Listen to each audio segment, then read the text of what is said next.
Hey guys, welcome back to Mobility from the Ground Up. We are going to be working the next stage up our body today, which is going to be our midsection. So kind of the front of our trunk and the back of our trunk. You're going to need a few tools. You're going to need your foam roller. You're going to need a double lacrosse ball. If you don't have a double lacrosse ball, get 2 lacrosse balls and athletic tape them together. Okay, it's going to look like a little peanut. And then you're also going to need a ball that is squishy. It's like the little kids' balls that you can get at the store. This was like $1, I think, okay? And you're gonna deflate it just a little bit so there's some squish to it. Okay, so to start, on the foam roller, we're just gonna roll up and down our back. So you have your back strap muscles, the 2 muscles on the side of your spine, the big muscles. They're called your erectors. So on the roller, you're gonna lay on your back. Keep your midline on a little bit. We don't want our back sagging. And then from here, you're just gonna rock to one side a little bit. And you're gonna roll up and down that one chunk of your back on your erector. So from the back, we're going from kind of like our hip bone all the way up to our shoulder blade area.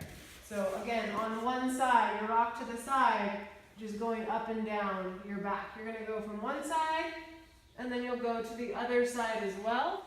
The next thing, guys, is double lacrosse ball. We're going to use it. We're going to do essentially the same thing we just did on the roller, except for now we're going to be even on both sides. So you're going to put the peanut so that the middle part of it is straddling your spine and the balls are on the side of your spine.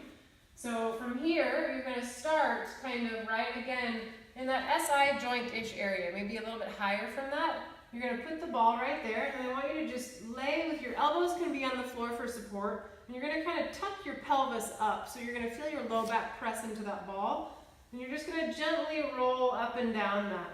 As you get all the way up into your T-spine, so your mid-back and your upper back, you're going to give yourself a hug, and you're going to do the same thing. Don't roll on your hood. You're just going to roll up and down your spine, keeping a little bit of tension in that midline.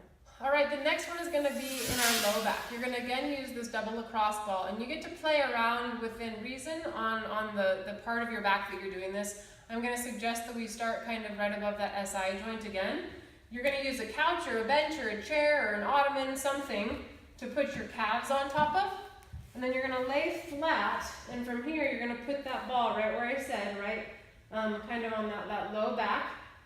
And from here, all you're going to do is actively tuck your pelvis to push your low back into the ball. You're going to hold that for 5 to 10 seconds, and then you're going to relax. So again, tighten your midline, tuck your pelvis, press into it, and relax. And you're going to do that a few times right there, and then you'll move up your back a little bit. Repeat the same thing. Press, hold, really drive that low back into the ball, and then relax. Press, and relax. You also can just kind of hold that. If you want more pressure, you can tuck your knees up to your chest and give yourself a little bit more pressure into that ball. All right, guys, this one is going to be for our QL, which is a muscle that's kind of across our back right here, okay, our low back. You're going to put the ball kind of in your hourglass where you make that your waistline makes that scoop. I'm going to have you lay with your elbow on the floor, kind of like if you were going to roll your IT band. But from here, you're going to be on that lower back, and you're just going to kind of gently rock into your erectors and then back into your side. Rock into your erectors, and you can go up and down from the side as well. You're not going to always go side to side, but you're going to feel it. You're going to stay in this bottom quadrant of your back. And you're going to do that on both sides. All right, here for our final thing for our trunk, we're going to use this ball. And basically, this is called a gut smash, and you'll see why. We're going to smash this thing into our gut.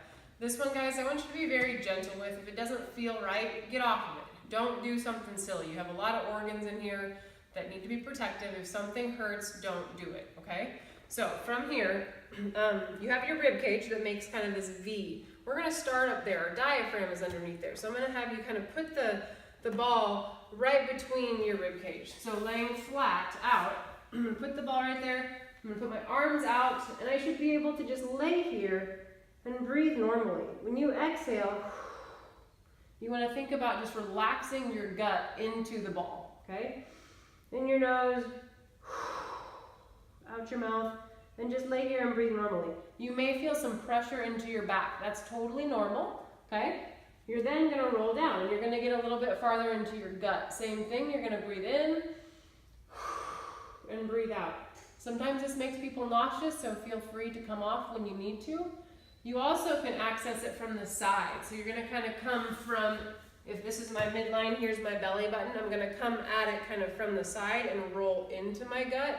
Same thing from the side, roll into my gut on either side. And we're doing this all the way from kind of our hip bone up to our rib cage. So you can just kind of play around with that, hold it, breathe normally, or kind of move from the outside in.